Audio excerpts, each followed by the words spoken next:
How did this even happen?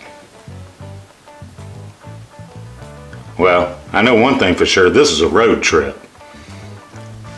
Hey, welcome to Keeping History on Two Wheels, where we like to bring you the side story, the one that gives the larger story more meaning and makes it more memorable.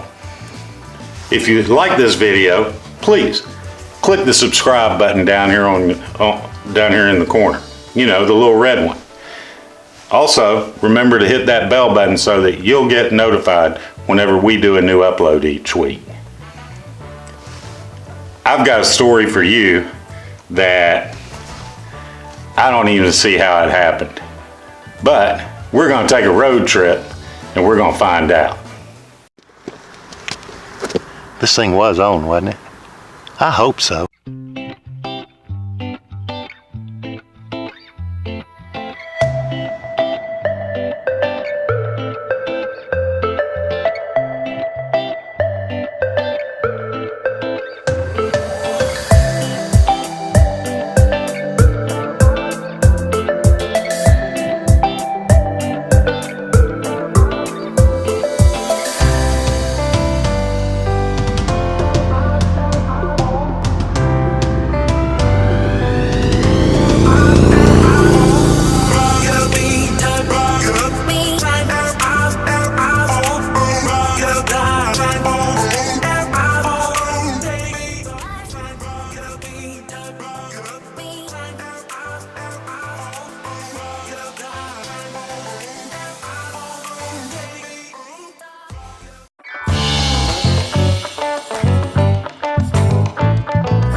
Established in 1758 on the banks of the Medway River, which is now called the Blackbeard Creek,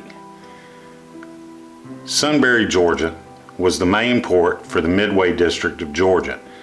It was a deep water port, much like and rival to Savannah. The town had 496 lots, and some of them weren't occupied, but most were, and 3 town squares. The town of Sunbury produced more historically important people than anywhere in the state of Georgia. As a matter of fact, 3 signers, that's 3 signers of the Declaration of Independence had some sort of connection to Sunbury. Lyman Hall lived there for one. And Button Gwinnett lived on St. Catherine's Island, just offshore from Sunbury. And George Walton was held captive at Sunbury by the British later on during the Revolutionary War. Sunbury originally had 4 wharfs for ships to load and unload. And in 1773, 56 ships entered and cleared the port. At the onset of the Revolutionary War, Sunbury held 1/3 of the wealth of the entire colony of Georgia. But then came the Revolution and the beginning of the end for this shining star of the eastern coast. The only defense for Sunbury was Fort Morris.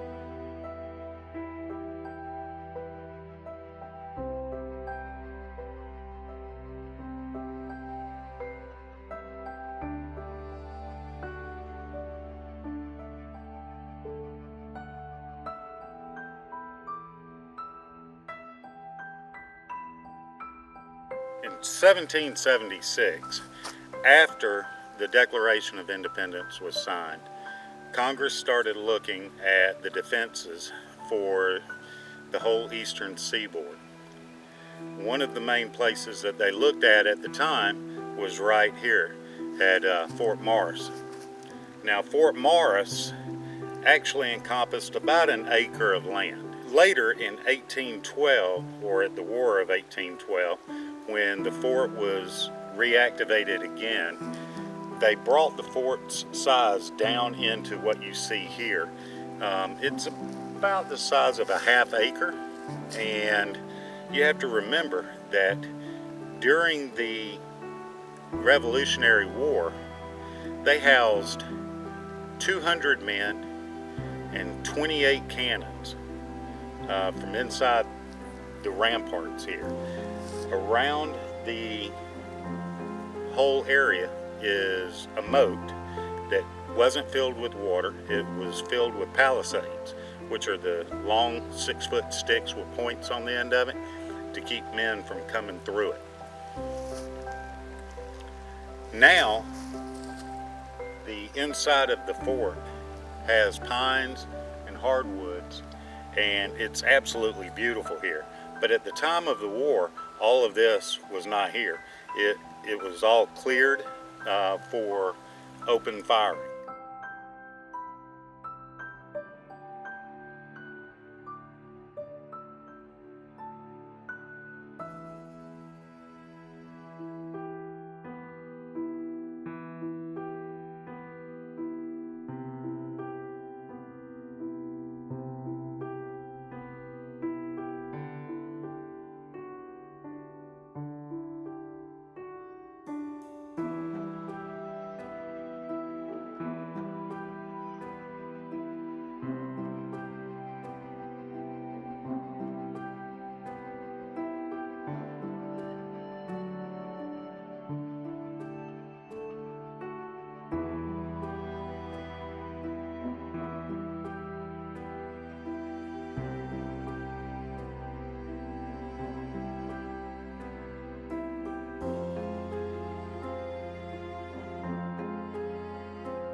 After the fort's construction, it was actually the first fort in the state of Georgia to be set upon by the British forces.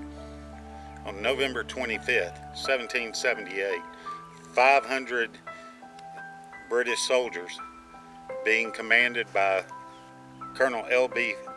officer of the British Army sent a message to the fort for them to surrender the fort. Colonel McIntosh, who was the fort commander, sent back 4 simple words: come and take it. That and the 200 troops that were inside the fort, ready to go to battle, intimidated the British, and they left. A year later, they would return and have different results. When they returned a year later, they were able to take the fort by storm, which also left the town of Sunbury defenseless. And until the end of the war, the British used the fort as a prison, and they used the town at their will. When the British evacuated at the end of the war, they burned Sunbury, kind of like Sherman did when he came through Georgia. The little town of Sunbury, that had been at one point the shining star of the eastern coast, right behind Savannah, would never survive the burning.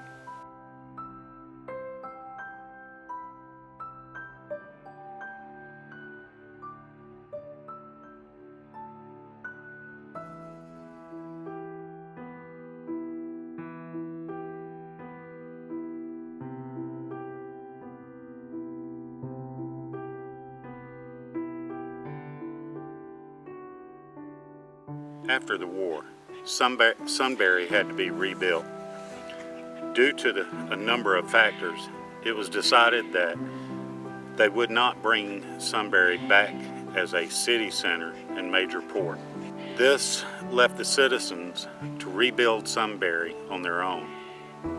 Sunbury would eventually succumb to her own wounds of war. Right now, we're standing in the cemetery. It's the only part of Sunbury that is still original to the time.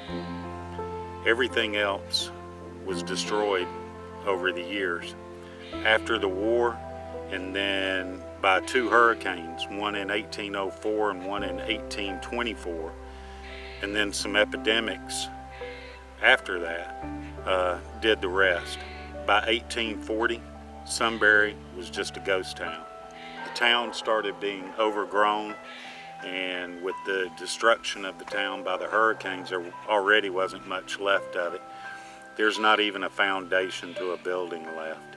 The one thing here at the cemetery that draws a lot of attention is the fact that Dr. William McWhirr is buried here, and he was the principal of Sunbury Academy. Now, after the war, as an effort to try and rebuild the area, they built the Sunbury Academy, which later became the state's premier school.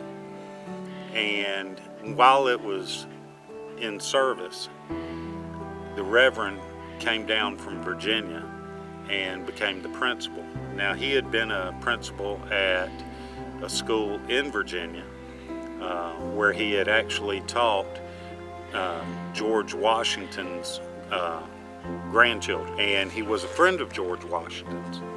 And when he died, they buried him here, and you can see in the video that I did a shot of his tomb. Everybody who watches this channel knows that I'm a big fan of the National Park Service and of the park services of the states. And I often say, visit your state and national parks. And I'm even a bigger fan of the private parks and the private areas, such as Fort Chadbourne out in Texas. At each one of these locations, you find people who are dedicated to educating you on the area that you're in, what happened in that area, the people of that area, and they are the local experts. And today, while I was at Fort Morris, I'd like to give a shout out to Jason Baker, who is an interpretive ranger at the park and over at Fort Morris. He's a wealth of knowledge there, and he has been with the Park Service for over 20 years. Ranger Baker, thumbs up. Thanks for the conversation today.